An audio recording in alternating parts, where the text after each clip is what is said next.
it for one moment and put just a little dab of humour in this. And I want to share an image from the industry stalwart magazine that talks about motor racing up and down around the planet, Autosport. It's on screen at the moment. Brand Johns. Brand Johns. That's what a Brand Johns looks like, and here he is, that famous racing driver. You think that you're really special in the world of motorsport. Nobody's got a clue who you are. I spent my whole life trying to get into Autosport and they spelled both my names wrong. Now, they were just talking on the host desk about the serious topic. You and I had a giggle about it that night, but it's very unfunny. When cars are on fire, there's a risk to equipment, there's a risk to people. What are the steps that you've taken to make sure that that doesn't happen again? Well, I've had a really good look through to see all the things. You know, it wasn't one particular thing that went wrong, so we've changed a lot of things. We've changed our process when the cars come in for a pit stop. We've got a special briefing that we go through now with all the people involved. So we've changed a lot of things to try and stay on top of it. What was the debrief process like when you got back to the shop and you sort of pulled it all apart and you analysed what went on? Is there any one thing, or is it a combination of circumstances? No, there wasn't one thing. There wasn't a catastrophic failure of anything, really. It was just a couple of little things contributed to it. You know, it's a part that we've used since 2014. The clamp was still tight. But when you put a couple of things together, we found an area where we can tighten it up. So we've just changed those things, and I'm sure we won't have a problem again. It cost you a lot of money when you actually got and had a look at got the car back into the workshop and got it in there and stripped it and had a look at it. Were there lots of things that needed replacing, or did you get away with it? That foam does a fair bit of damage, and being little, it gets into everything. So there was a lot of work to clean it up. The fire actually didn't burn too much on the car, but a lot of work to clean the whole thing up. So you've had a tough run. Yeah, hopefully we're going to turn it around here this weekend. So last two races have been pretty harsh. Maybe I need to go away again.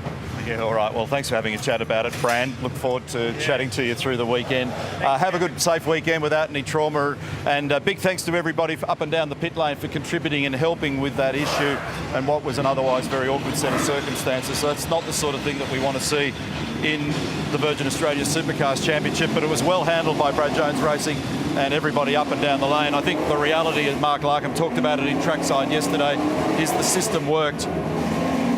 All right, practice number one. We are round 9 of the Virgin Australia Supercars Championship. This weekend we've got races 19 and 20 to unfold. 120 Ks on Saturday, 200 Ks on Sunday. Right now we've got our first practice session about to get underway. It'll be 30 minutes, the journey around here, on a track that's got a couple of key modifications that we will discuss in greater detail. And in fact, on that very topic, let's pull it apart and have a look at it in greater detail, thanks to Virgin Australia. Just a little over 3 kilometres around this racetrack. 6 corners. Mark and I talk about this repeatedly. What looks very simple on paper and what should be a very straightforward exercise is actually incredibly complex. We call it the paperclip, with a smile on our face. Very often when drivers get out of cars around here, they're anything but smiling, because you've got those 2 very fast corners through 1 and 2, where the mid-corner speed's about 150 kilometres an hour. And then down at 3 and 6, very slow corners, so matching those requirements is not an easy thing to do. So through turn 1, about 150 Ks, as I say, there or thereabouts. And the cars are turning for about 5 to 6 seconds. The same for turn 2, which has got a different corner shape than turn 1. And the temptation is to pick the throttle up too early. At 3, roughly about 80 kilometres an hour, but you're turning the car for nearly 8 seconds around there, and it really hurts that left rear tyre. And then at 4, good passing opportunity. 5 is not really a passing opportunity typically, and then 6 you can dive down the inside again. You're turning the car for roughly 7 to 8 seconds around there, which hurts that left rear tyre. Now, the reason why I talked about a significant group of changes around here is all of the exit curbs have changed. 1, 2, 3, 4, 5 and 6 year on year. And that is a talking topic at the moment. Got a bit of scattered cloud out there at the moment. Beautiful conditions in Queensland. We've stayed in the Sunshine State this weekend. It's gorgeous when we arrived yesterday. And what about the performance so far for Scott McLaughlin in this championship season? He's had a remarkable year. 11 of the Armour All poles, 13 race victories, a winner on Saturday in Townsville, but it unglued on Sunday. Things suddenly went wrong for him when he and David Reynolds got together down there. Now, Saturday last year, he was the winner at this location. He did a nice job, although Shane Van Gisbergen started further down the order and rocketed up back into the race on Saturday and got very close, but on Sunday he managed to convert that to a race win.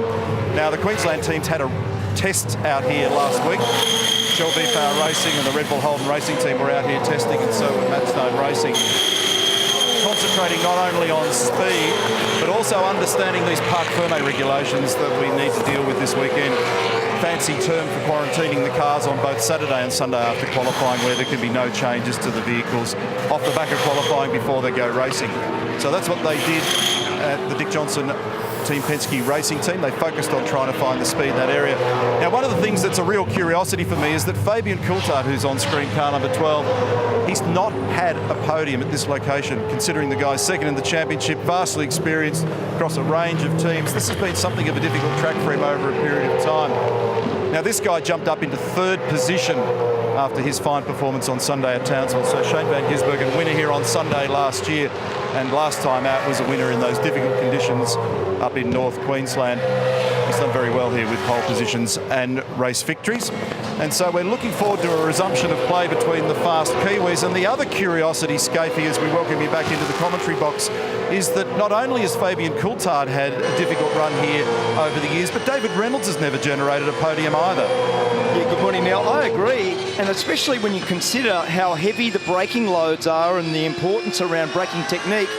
David Reynolds is one of the better brakers, and it's a little funny that some places just don't seem to yield a result. And you look at the results across the history of this event and the people that have done a really good job. Normally, one of the real techniques is that they brake the car very efficiently, and David's technique should suit this place. It hasn't currently yielded the sort of results that he'd be looking for. David Reynolds, remember the issue that he had at Townsville, coming through the first kink into turn one, in turn two, and the bump that he and McLaughlin had. And that was very costly for David because it put him back to fifth in the championship. And the reality around David is that he and Scott McLaughlin have kept that exchange up. They've been doing their podcasts, they're blowing about each other's performance, they're blaming each other for the contact going into turn two. And it was a racing incident that we love in terms of rivalry. And again, this young man who's been doing a really good job through the course of the year. In fact, he's been the fastest Commodore on regular occasion, David Reynolds. And one of those drivers that we love watching operate because he's very fluent with his style. He drives the car right to the edge of disaster everywhere, and so does this man, Chaz Mostert. Mostert's currently fourth in the championship. It's been a little bit inconsistent in terms of his overall performances this year. He's had a couple of poles. He's had one win, but he's one of those guys that we love watching drive because he's, for a young man with relatively short experience and record of achievement, that boasts his speed and the way that he looks at the car, and you watch him drive, he's very much like Shane Van Gisbergen. He's got great car control. He throws the car around. He had his first win here, remember, for Dick Johnson Racing, and Chaz Mostert will be one to follow this weekend. So will this young man, Anton De Pasquale, who's just re-signed with Erebus, with Penrite Racing, and a lot of confidence in the camp when you put David Reynolds and Anton De Pasquale together as a really formidable combination, because you've got someone experienced like Dave and then a great young talent who's been nurtured and mentored by a couple of the very best operators that we have in our industry with Mark Larkham and Paul Morris. And this young man, great story for him to be re-signed with Erebus, and again, they're a team that continues to punch above their weight. These are the two tricky left-handers, and Neil was explaining the track a little bit earlier, and although it's primarily right-hand corners and they're varying from quite fast for turn one and turn two, and then a couple of slower corners at 3 and 6, those two left-handers in the middle of the track are very difficult to negotiate because one's a really tight left and you can use second or third gear. But you've also got to get yourself sorted to flow the car nicely through turn 5. It's hard to get that right and hard to not slow the car too much. We often talk about over-slowing, and I know that sounds like a weird expression, but this is a racetrack that you've really got to keep the mid-corner speed up. And if you can keep the mid-corner speed up, the rolling speed in the middle of the corner, and especially at these ones here, like turn 3 and turn 6 leading onto the start-finish straight, if you can keep the rolling speed up, you don't have to accelerate it so hard, and you don't hurt the left-hand rear tyre as much. So as basic as the place looks, it's far from basic when you have a go at making the car work around here. It's a fair head scratch, young Neil.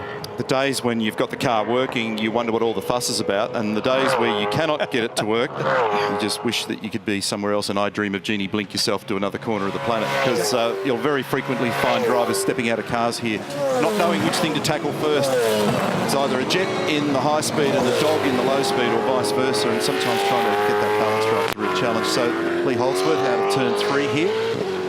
A lot of people talking about the change in the nature of the racetrack as a result of the curbing reprofiling on the outside of these corners and the impact that's had, particularly on braking. So out of turn 2, a lot of people are talking about brake knockoff on the run into turn 3.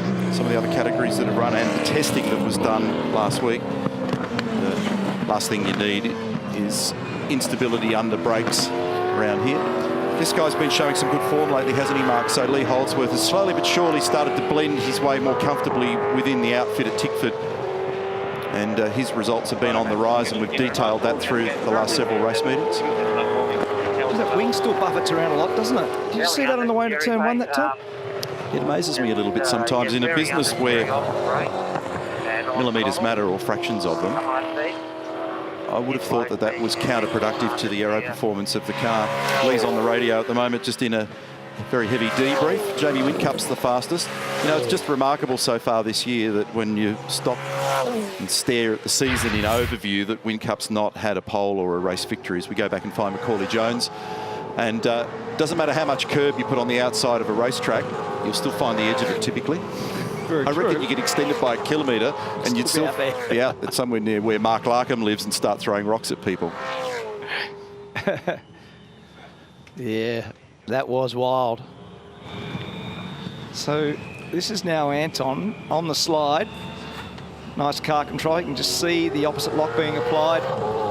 And then it falls back onto the front wheel. One of the things about this is that it's such a long corner, turn 2. It's a hard corner to forecast where the car's going to land. I know that also sounds strange because the apex for the corner is a long way around. This is into turn 2. And when you get the car turned in, from the time you've actually got it set, the corner continues to turn. And I know that when you and I first come here, we really couldn't get used to it, and the drivers took a long time to get the exit of turn 2 right. It's a long, long corner, isn't it? I reckon if you tackled it 100 times, I reckon, be honest, 90 times or more you're tempted to hit the throttle a heartbeat too early. Yep. Correct? Yep.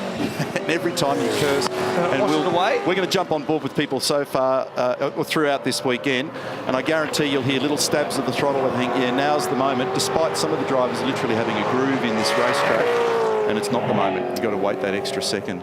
It's crazy. And although the two corners have a very similar speed in terms of the mid-corner speed of turn 1 and turn 2, you couldn't get two corners that are more dissimilar. One's really affected. Let's have a look here. So this is Coulthard. Now watch this. When you get down to turn 1, it's a really sharp, aggressive turn in. So watch this, the bumps right there. And then bang, turn it in, get it to the apex and get on the throttle. Now watch this. Then you come up, brake, off, wait, sideways out in the curve. Pretty good.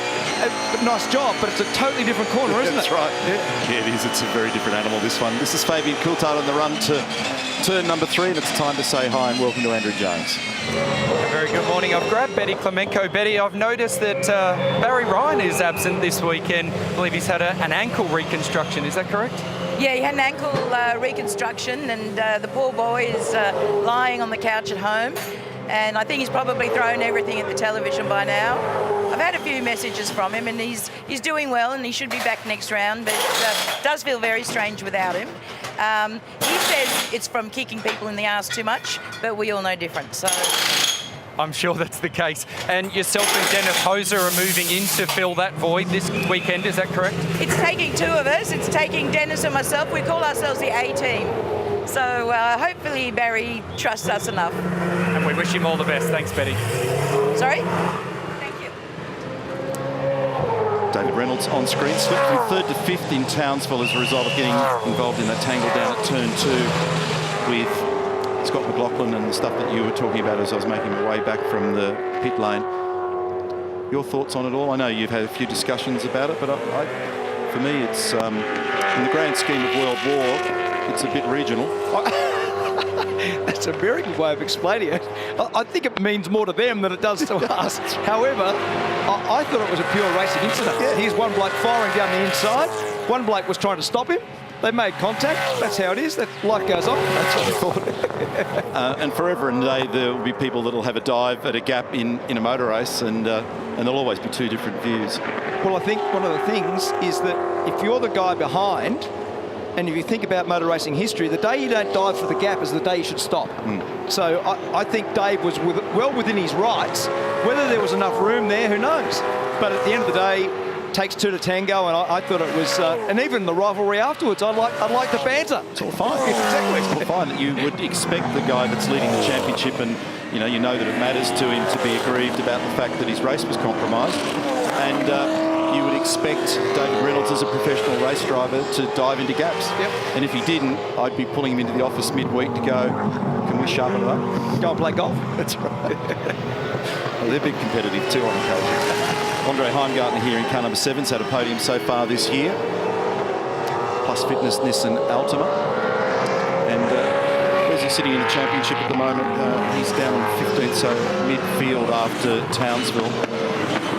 What I also find interesting when you look and focus at the way in which the drivers tackle turns 3 and 6 is the alternate lines that everybody uses to try and come up with the right combination that suits them and their car.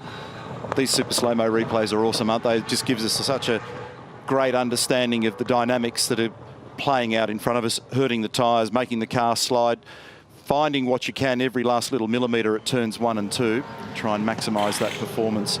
And that air gap, managing that air gap, particularly in that front wing, is really key. It's good morning now and welcome to Rihanna. Yeah, good morning, Crompo. A couple of early issues for Nick Percat at the moment. He's got no telemetry in his car, and they've actually had to bust out the old school pit board because he has no radio also. So a couple of little niggles for Nick Percat. Thanks, Rihanna. That is always a little drama when you've got a sort of pattern in your head and you've got yourself sorted as to what you're expecting from the data and what you're looking for, especially the brake lights around here. So the drivers sometimes use an audio style warning system for the front wheels to be stopped for the brake locking. They also use a light on the dash. And when things aren't working properly, even just the gear change points, mostly you get yourself reasonably organised as to even the audio of the engine. You know about when that is.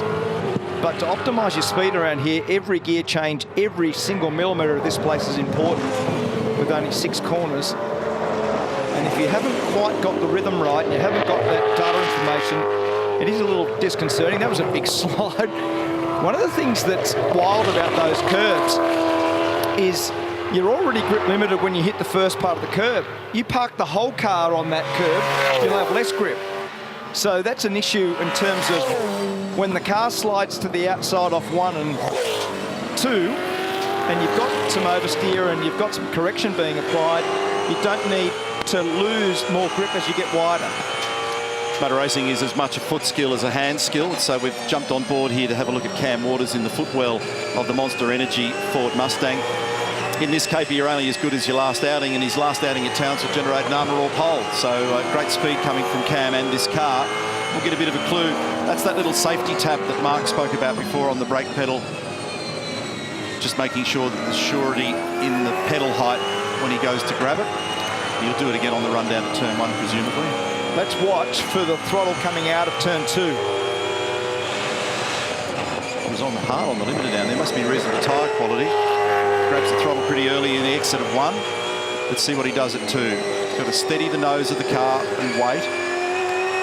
Oh, see, yeah, there's the little mid-corner correction. There's the I'm good to go, no we're not. So if you now looked at that on a computer throttle trace, you'll see the progression ramping up at about 45 degrees towards 100%, followed by a whoops, no, back out of it.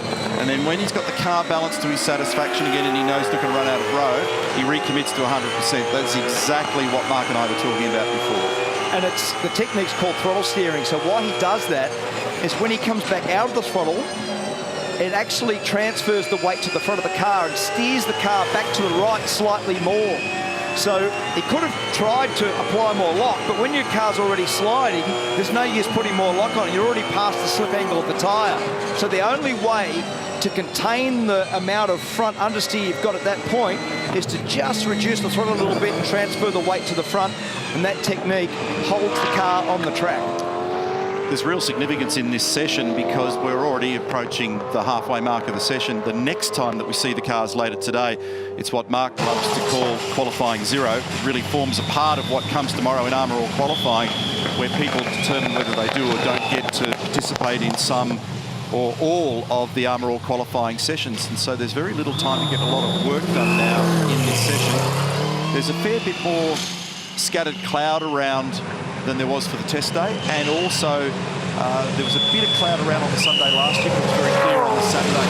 And the reason I raise that is this track has got a personality, and you've got to read it at exactly the right time to optimise performance. Good morning and welcome to Greg Murphy. Yeah, good morning, fellas. As you can see, probably, hopefully through the camera lens, Shane Van Gisbergen is standing actually out at the moment talking to Grant McPherson and Mark Dutton. He's out of his car. There's a sensor issue in there somewhere. I'm not sure if it's the ECU or what, but he said he's intermittently losing his shift cut. He's also got some strange data coming up on the dash saying he's got no oil pressure and bits and pieces, which he does have. So they're just trying to find out what the issue there at the moment. But what he does have at the moment is a smile on his face, because I think that car is actually quite good. A couple of good sectors there by the looks of it on the timing screen. So they're working to achieve something and work out what the hell is wrong with this car at the moment. That's the update, Greg. And I spoke to Roland Dane yesterday about the test session, and he said 90% of the time when we come out here, the boys tear my money up, and we don't really achieve very much with testing. But he said last week's test was genuinely a plus for them. They felt like they made some gains. And so I think that goes to a little bit of the smile that you were talking about for Shane Van Gisbergen in the background. It probably made a little bit more of an incremental gain, because they're of the profile teams, very obvious that they've battled to come to terms with an appropriate setup this year. And testing's so limited, there's very little opportunity to dig yourself out when you've created a car, and the architecture of it, the setting up of it, is all around a philosophy. And that's been ingrained at Red Bull Holden Racing Team now for many years, and now they're having to unlace that and find a new pathway. Sounds easy, not so simple to do.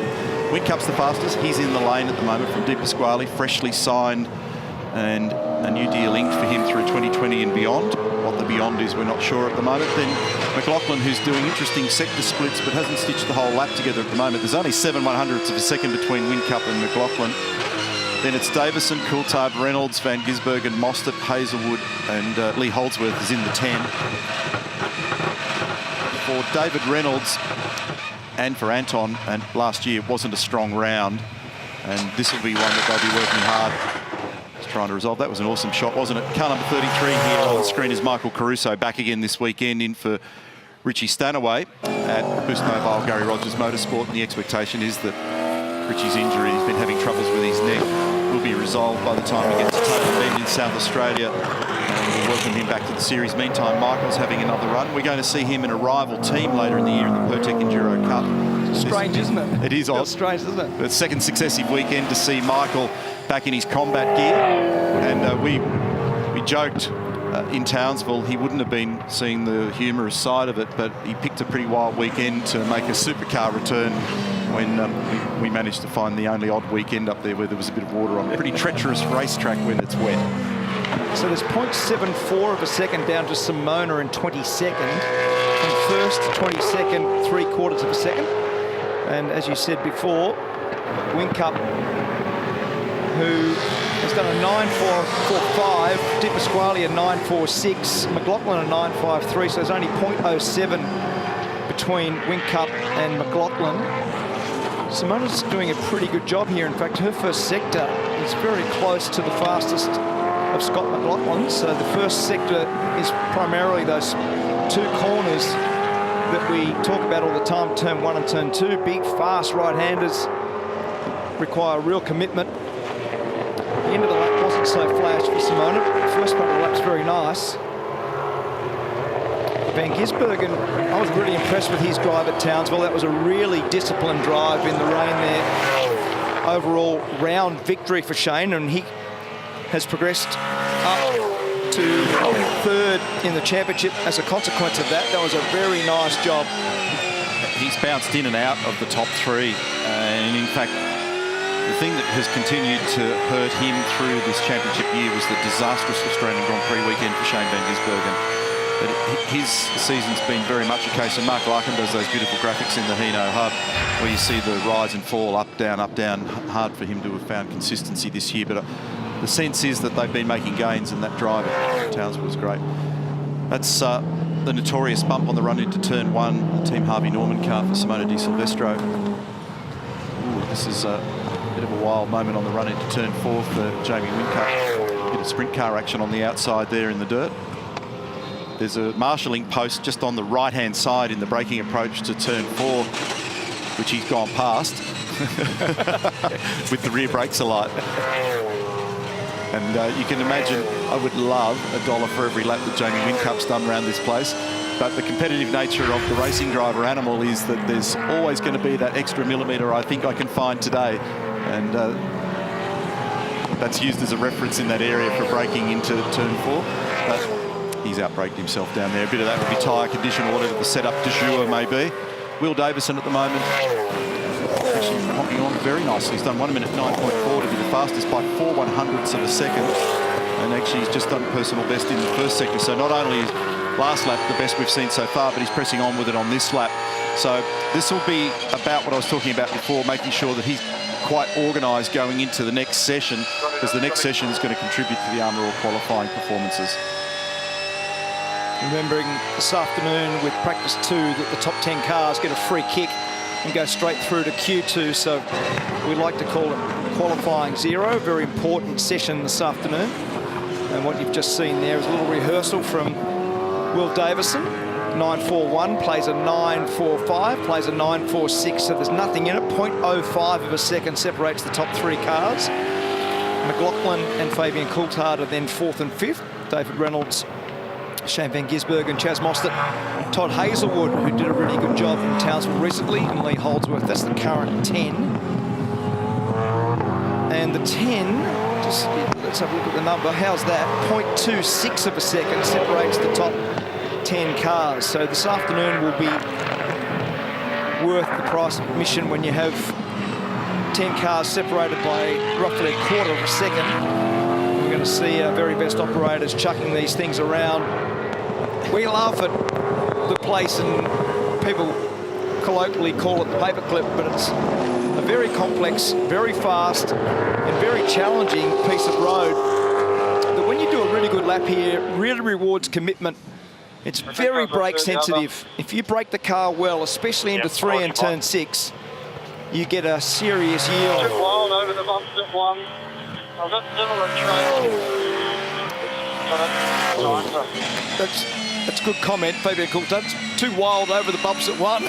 So they had 2 different programs last week for the Shell V-Power Racing boys. So McLaughlin did long race runs, and then they kind of tried to simulate as best they could the whole Parc Fermé scenario. So they wanted to understand how you get peak speed, but also make sure that you can go and race that car, because the car is going to be locked up effectively, and make sure that at the end of the run it's not a doggy.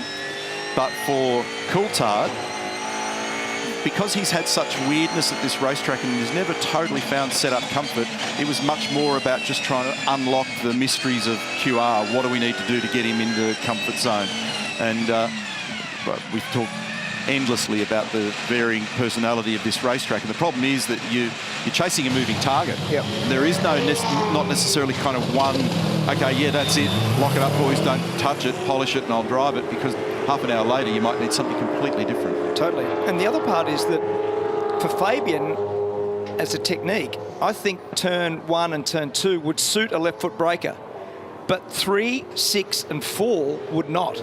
So the amount of brake you can get on the car, and effectively what the pitch of the car is. So it's not necessarily just about braking the car in the first part of the braking, getting as much power of the braking done as getting as much stopping done as you can. It's actually about the rake of the car, the amount of pitch that you have when you go to turn the car at the corner. And that requires a lot of science and a lot of technique between driver and engineer. So as you can see right there, when that weight transfer happens, we're on board now with the front grille shot of Jack LeBrock. What you've got to do is make that transfer and then try to maintain control of the car under brakes. So even here, when you brake so hard, and by the time you get it to the first apex here, so there's the first apex, here comes the second, By the time you get it there, you've got to try to get the body of the car back stabilised again. And this is very, very hard. Watch this. This is a great shot.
Looks better in the slower corners than it does in the faster ones. So we've got just inside 90 seconds remaining now, and this driver is the fastest out there at present. Will Davison, Milwaukee Racing Ford Mustang in the Tickford car. Done the best first sector split that we've seen. Mark Winterbottom just in front of him in the Irwin Tools entry. So his mid-sector pace is just a whisker slower than his own personal best. Finish the lap on crossing. We can't go again. And his last sector, which is a pretty short sector here, was 1/10 down on Coulthard, who's been the best, but still the best time we've seen. It was a 9.3 for Will, and he was saying, I think he was saying that Frosty just was close enough just to interrupt that lap a little bit. Didn't look like he was that close. Jamie Whincup is on screen here at the moment, and he's currently sitting in second position. He's at turn 4. This is where he ran wide just a little earlier. Record-wise numbers, lap record held by James Courtney. He achieved that last year. It was a 9.6 qualifying record the year before. McLaughlin did an 8.4. Practice record was Slade in 17. He did an 8.7. That gives you an idea of the numbers they're achieving out there at the moment. Race director in Cam's race control, Tim Schenkins, called the 30 seconds. So we're just about at the end of this session. They did get Shane Van Gisbergen back out. There's only 2 cars in the garage at the moment, so this is going to give us something of a form indication as they all cross the line. Di Pasquale and Holdsworth are the cars still in the lane. McLaughlin's on a very good lap here, so he's left the very, very best till last. He's just sneaking it in and battling to sneak it in there to turn 6. It wanted to get away from him in the rear. And his mid-sector's the best that we've seen from anybody. But what was that last sector like when he chirped it in on the rear brake? P1. That's what it was like. 1 minute 9.1 for 0.12 of a second margin over Davison, who, if he was interrupted in the final sector, could have lost something of that nature. Fabian Coulthard, his teammate, is on screen, and he's sitting in 6th position at the moment. It's a totally different line that Fabian just took then. In fact, I don't know whether that was a little mistake. Up 1 spot to 5th. 9.5 for Fabian. Heimgartner did a good job, Crompo. He's up to 6th, and he's very good under brakes. One of the real fortes and nice technique from a driver's perspective that he constantly demonstrates is his braking ability. Now Shane just completed that lap and jumped up into 9th position. Cam Waters came up 5 spots into 12th at the completion of that lap, and we were looking over his right ankle before, enjoying those shots. So it's ended up being McLaughlin, Davison and Whincup, with Anton Di Pasquale in 4th, and he did the time early in the game. He did it on lap 4, which is a bit unusual here, so it's rolled out of the truck quite strongly. Mostert, who's been successful and had poles and race victories here, was next. Isn't that a cool shot? James Golding, we're enjoying it, he's not. Nor are the tyres, nor's the car. Have a look at the vibration of everything over that sawtooth curb. It just rattles everything, doesn't it? I don't want to come back to be any component of that car when that's happening. No, thank you. And look at the air gap on the outside of that tyre, just not even touching the road. Lovely shot of an AP Racing disc as we confirm the results out of Practice 1, the Century Batteries Ipswich SuperSprint. It's event 9 of our championship this year, races 19 and 20. Later on this afternoon, we're going to rehearse qualifying and actually contribute to the Armour All story. And the guy who's opened the batting beautifully is a 1 minute 9.1 to his name. Scott McLaughlin from Will Davison, Jamie Whincup, Anton Di Pasquale, Mostert, Coulthard, Heimgartner, as Mark said, that's a nice job. Reynolds, Van Gisbergen and Hazelwood, who tested here last week, and Lee Holdsworth just knocking on the door outside the top 10. Still very narrow spread, which you'd typically expect at this racetrack. 1.5 seconds to the total spread to Michael Caruso, position 24, Andrew.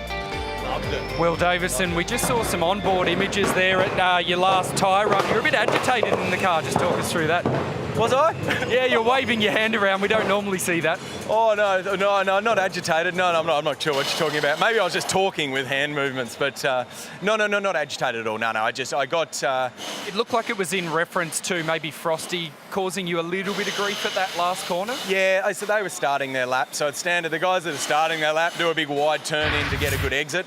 So I was finishing my lap and I lost a little bit in the middle of the last corner, just coming up on those guys starting their laps. So, it's just practice one. The car was fast anyway. We're really quick on our first set of tyres. So we put another set on, which weren't too much different then. Probably was a little bit more in it, but not overly stressed. I looked at that second set that went on towards the end there, and the numbers on them suggested that they were a reasonably good set.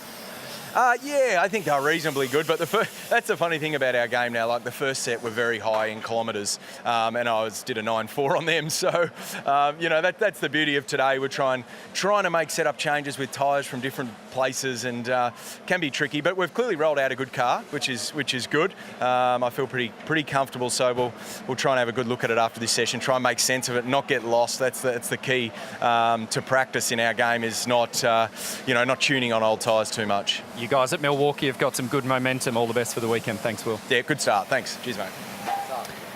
What's up? What's up? I'm going to talk to you. I'm going to shake you out. Very nice. Thank you. It's very nice to see you, McGreg. You're very kind. You just like point. You're like, oh, yeah, I want to talk to you. I do, yeah. And we're on camera now. Oh, okay. Oh, we're live. Yeah. Oh. Hey, another very smooth start to a weekend. Yeah. A few little tiny changes there, but just tell us how today compares to last week when you were testing as far as the way this car's rolled out. Yeah, a lot.